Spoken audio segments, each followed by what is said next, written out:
viewers like you. Support our independent journalism at patreon.com/narrative.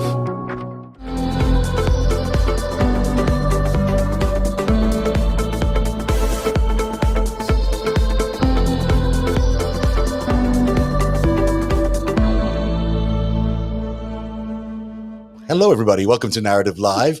It's a Friday. It's the after show. It's the best part of the week. And it's here with Greg Olear. How are you doing, Greg? I am well, thank you. And the lovely LB's here. Hi, LB. Hi. And Andrew Laufer will be with us in a minute. In fact, I see him logging in right now. So we'll say hi to Andrew in just a second. In the meantime, though, I want to hear about your week, Greg. Well, you know, I think like a lot of people, I wasn't feeling very festive during the actual holiday season because there was too much going on. You know, Christmas is just, we didn't know what was going to happen with until January 20th. It was very difficult to celebrate. But I have to say, this week, I felt the holiday spirit. So maybe you want to sing it with me. We wish you a Merrick Garland. We wish you a Merrick Garland. We wish you a Merrick Garland and a happy Cy Vance. I love it. Well done. Well done. That's a good segue to introduce the lovely, also lovely, because everyone is tonight, Andrew Laufer. Hi, Andrew. Oh, no, maybe not. Is he present? Hi. Sorry. Hi. You missed the Merrick Garland joke. There was a very good Merrick Garland joke. No, I heard it. Good. Because that's why you're here tonight. You know, you're here to talk about all the legal trouble that the Trumps are in. Yes. And we're looking forward to gives that. Me great joy. Yes, and apparently everyone's joyous about that. Greg's joyous about it. I bet you LB's joyous about it. I'm pretty joyous about it. So it'll be a fun evening. We're going to be taking your questions. A lot of you gave us good questions today. I'm hearing an echo. Is that from me or from somebody else? I don't know. Someone's speaker might be open. I don't know. Normally I don't hear an echo. It might be mine. It might be. It might be.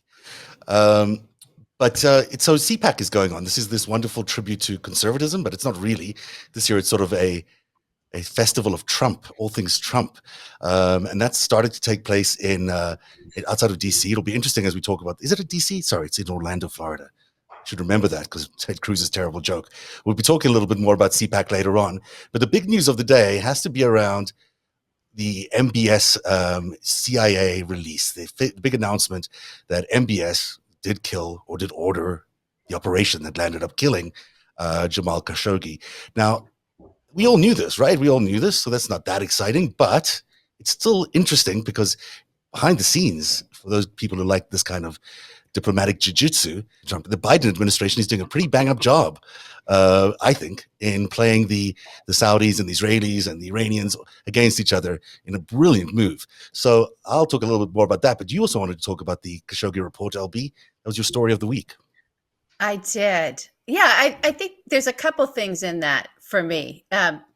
First, you know, I was always on the camp of if Trump's going to go down outside of the state stuff that with Merrick Garland and Cy Vance and everyone kind of coming after him now for all of his fraud, it would be around the Khashoggi murder as well as the handling of COVID. The two things that Jared was intimately involved with and pretty much in charge of. And, you know, just as a side note, but a big one, is that Glenn Kushner, everyone, we love Glenn, go to his timeline because he's got a letter out that he's sending to all the state AGs to hold Trump and Kushner, I believe, responsible for the 500,000 unnecessary deaths, or at least a good portion of that, to push it onto the states and force the states or demand of the state AGs that they bring charges against. Absolutely. It cost a fortune to deal with, for one thing. So absolutely. If they could do it with tobacco, why not do it with COVID? Absolutely. That's a good idea. That's right. Yeah, that's right. Ben's got a good move over there. He does, but you know, for me, it was always this Khashoggi killing as well, because Donald, the big lie. There's another big lie inside of everything that Donald had to say about Jamal Khashoggi and this, you know, Prince Mohammed bin Salman. Yes. Yeah, whatever. So this thug, this guy right here, you know, he's intimately connected with Jared financially. Jared was running him all around our town out here in Los Angeles before Donald ran, and helping to bring a ton of money into Hollywood from his royal fund. This guy's also deeply embedded with SoftBank and their tech venture fund. And so any company that was taking from SoftBank as well is taking this guy's money. And if you're making money and paying it back into your investors' pockets, this is the guy you're paying. But Jared's, and then there was a key piece of information around right when that Jamal Khashoggi's killing happened, where you had Ari Emanuel, who's a very big agent out here. He's owns WME-IMG, and he was the one who had taken $400 million from the bone saw before he bone sawed. And the reporting was that he called up Jared, the second that happened and that news broke, he called Jared and screamed at Jared. Now, this is Donald Trump's agent, Hollywood agent. He could call Donald and scream at Donald. Donald will always take Ari's calls, but he called Jared and screamed at Jared. That's sort of, what have you gotten me into with this guy, right? Right. Well, the implication was that Jared knew, right? That was the whole thing. Jared knew, and Jared had some intelligence about what Jamal Khashoggi's. There was reporting around that where he was going to be heading to the embassy rather than protect him. He shared that. We did get some recent news that his WhatsApp messages are were with the bone saw. The great folks over at Crew demanded to get that through their FOIA requests. So I saw that earlier on. That's fantastic. So they're being preserved. Where originally they were being deleted, but now these things, if I get the right graphic up here, you can't see it here properly, but now they're being preserved. So that's a big deal, of course. That's a big deal. You can sort of see it here, but there it is. There we go. And to really close this part, and then I want to talk about Khashoggi and Donald Trump, is that there is this part of the Mueller report. We need that whole thing unredacted. We really do. And I think we should all just raise a stink to have that from the Biden administration, just unredacted so we can see it, or at least our intelligence committees can see the full thing and the underlying evidence. What is it particular that you want to see? I want to see the Egyptian bank stuff, that Mueller was hunting down to see whether with getting Donald Trump's financials now, because he never went off the financials and never went and got those. If we can trace that Egyptian bank money, because they know it didn't necessarily originate from the Egyptian bank, the thinking was that it came from Saudi Arabia and poured tens of millions of dollars into Donald's 2016 campaign. Seems likely. Which was why when he went to go put his hands on the orb, he was doing it with the King Salman and with the Al-Sisi, the Egyptian president. Right. They really funded the campaign. That's right. And what were they doing that orb for? Because they were supposedly, this was a new digital anti-terror thing. Then they were in the heart of that, and they were looking at how, this new Saudi, what they were really doing was looking at the Saudi troll farm. They were sitting in there in the Saudi troll farm, right? Greg can talk about this, the flies. Excuse me, sorry. God bless you. That I should mute myself. Trump was saying, they're going to hunt down terror, but what they have been doing is terrorizing us and terrorizing the truth. Yeah. And it led to Jamal's death. So his murder. Let me ask Andrew a question here. All that out. If we now have a case against MBS, because there's the CIA saying this guy killed or ordered the kill of Jamal Khashoggi, if we can also prove that Jared Kushner was in touch with Khashoggi during that time, doesn't that make him an accessory to the crime? Obviously depending on what they discuss, but yes, I mean, you have a conspiracy claim right there. Right. Violation of federal law. You also could bring a RICO claim if you think about it. I mean, you can get MBS with a RICO. You can get, depending on what their roles are, it sounds like, from what I read today, that MBS ordered the hit, so to speak, like your typical mob boss or capital. Ordered the operation, maybe not the hit. He certainly ordered the operation. Maybe he didn't expect it to be an assassination. It landed up being that. Well, that's it's a nuance in the way they've reported. Yeah. This goes back to the old rule that if you're committing a felony and you don't intend someone to die, but someone dies during your commission of it, you're still responsible for that death. Right. So in my opinion, MBS is on the hook. I can't. You guys, Yeah, my go. brain's going to explode. Do it, I know that Abby. if it's a concern about whatever, but this is the highest level of reporting from inside of our highest confidence from inside of our intelligence agencies, our top intelligence agencies saying he ordered the hit. He probably also watched it. Okay, Yeah, they showed that's up what with I a was bone. Yeah. They Just, showed I don't up mean to with a quibble. bone I don't mean to saw. quibble, but I They will showed say up with a bone saw. They're not I going to cut agree. this man up I- without having orders. They're not. That's what the report was. That's what got shown today. 100%, 100%. That's the impetus of the report. But they use the words "approved the operation that led to the death," and they're using that on purpose because they are trying to. I think they do have information. They do have calls that actually show him being involved in the decision making around how to kill Jamal and dispose of him. Yes. But I think what they released today. Jared, MBS. But today I think they're saying that the Saudi conference approved the operation that led to the death. I mean, it's nuanced. I mean, as Andrew's saying, does it make a difference? I don't know if it does. But it's, was he aware that the guy was being killed? That it might be some nuance that they have there. I agree with you. I think it's pretty clear that he knew. They showed up with a bone saw, and the guy who had it was an expert butcher. Quite literally, knew how to carve up a body. That's why they brought him, because he knew how to do it. And it's MBS's key guys. I mean, it was his number 2 guy that he sent. That's right. A whole team of people that he normally works with. And he was extremely concerned about Khashoggi in the period leading up to this. He expressed his concern. There was even the American intelligence agencies were aware that something like this could happen. So, of course, he ordered the kill. I mean, that's the end result of that. But I think they're issuing a slightly cautious wording today. But regardless, it does seem it's a political nuance. Yeah. It's a political nuance, and I can understand why they're doing that. I was pretty critical initially with the Biden administration. Is like why wasn't MBS sanctioned?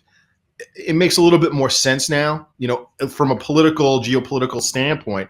I mean, you don't want to push Saudi Arabia, into the sphere of Russia and possibly China. So from that perspective, sure. But from a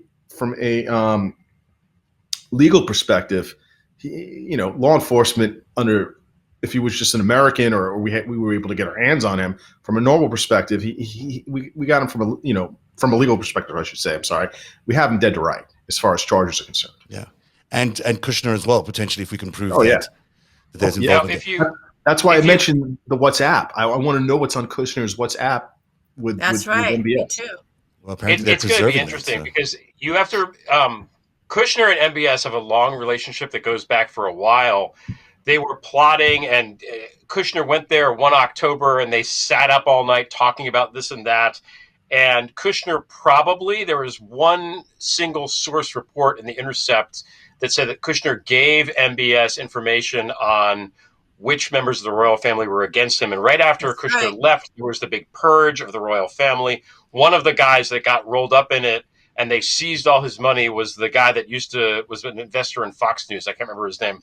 And right after that, Kushner went there and he was having problems with his 666 Fifth Avenue building. And then pretty soon after that, he got the financing from Qatar. Yeah, okay, that's Qatar A. blockade, B, if you watch The Dissident, which everybody should do, the Brian Fogel documentary about the Khashoggi killing, okay, when Khashoggi went to the consulate in Istanbul, they did it in the conference room, and he doesn't say it in the film, but it's strongly implied that the reason they went to a conference room as opposed to somebody's office or this or that is because there's multimedia things in there. It's like a mini skiff.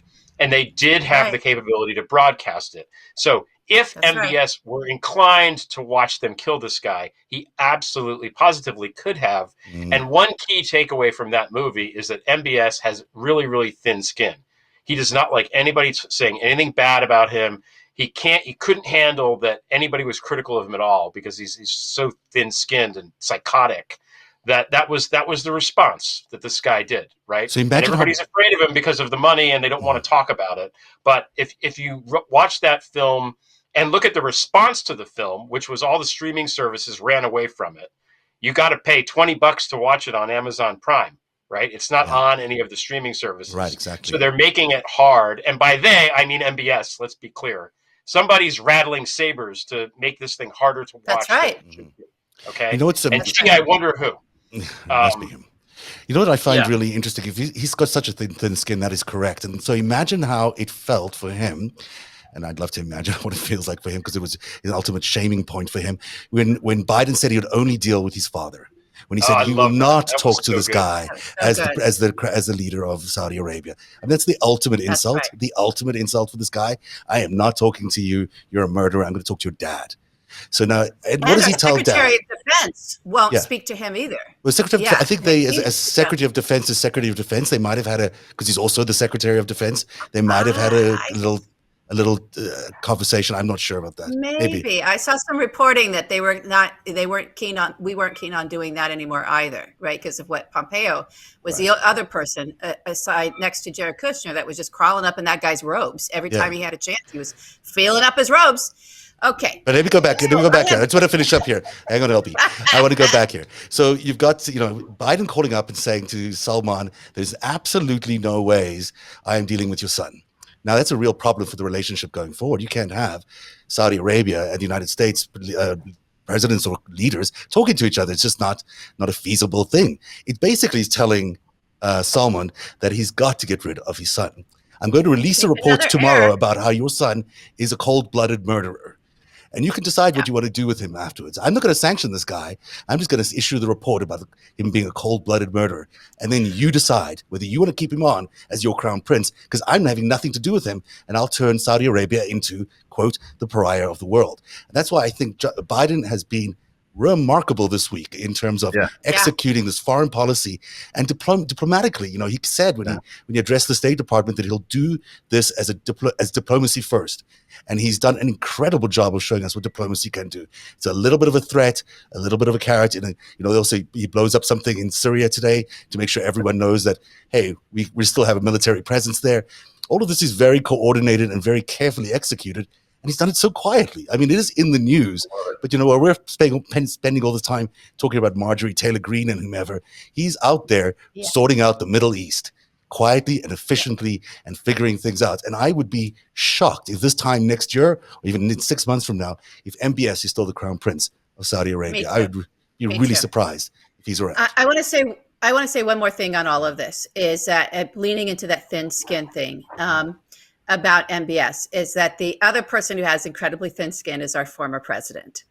And what you're going to see in the press, especially New York Times, is already taking hits at Biden for how he's handling this. They didn't cover it anywhere near as honestly and sort of that you just did right there, Zev. So everyone know that there's an agenda there, and I would say there's going to be a lot of press that has some agendas about making Biden look bad in this, and having coddled Donald all the way. Because what you didn't hear from them is that Donald knew exactly who Jamal Khashoggi was. Donald has a very long history with Adnan Khashoggi. There are not a lot of Khashoggis out there. There aren't. And the reporting also was right around Jamal's death, is that he was being critical of Donald. He was being critical of Donald Trump. Now, if you're Donald Trump and you have the kind of history this man, and we will roll it out for you, trust me, all of us in our own ways, that Donald Trump had with Adnan Khashoggi. Donald's only yacht was Adnan Khashoggi's yacht. Okay? He supposedly bought it off of him, but they didn't. There was money laundering involved in that. We've already done a show on all of that. There's a history there that if you're Donald Trump and here's MBS and he's saying, hey, here's this Khashoggi, tell me where Khashoggi is. I don't like him. And you're Donald Trump and you hear Khashoggi, every red alarm is going off in that maniac's brain, right? And he's being critical of Donald, and Donald's just going to assume, like he would assume, every mob boss would assume, anybody in the lineage, they know the history, they know the crimes, they know the dirty past. Whether or not Jamal knew anything about his uncle's past history with Donald Trump back in the 80s, okay?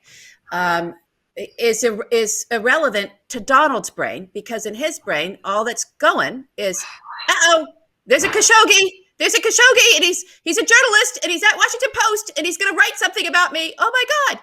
So if a request is coming in, right, from MBS of like, tell me where this guy is. I'm not saying Donald knew what was going to happen to him, but I don't think our president I think it was like, here you go. I think he would serve that up on a platter to MBS. And, not that he had anything to do with what happened to him, but he didn't care. This was a problem for him that went away. And that is why I wish journalists would cover it that way. Look at the history there. Go back to the 1980s and look at this and think then and come from that perspective, and the casinos and all that dirty shit that Donald was involved with the biggest arms trafficker in the world, arms dealer in the world at the time, Adnan. Right. You know who Adnan's financial advisor was?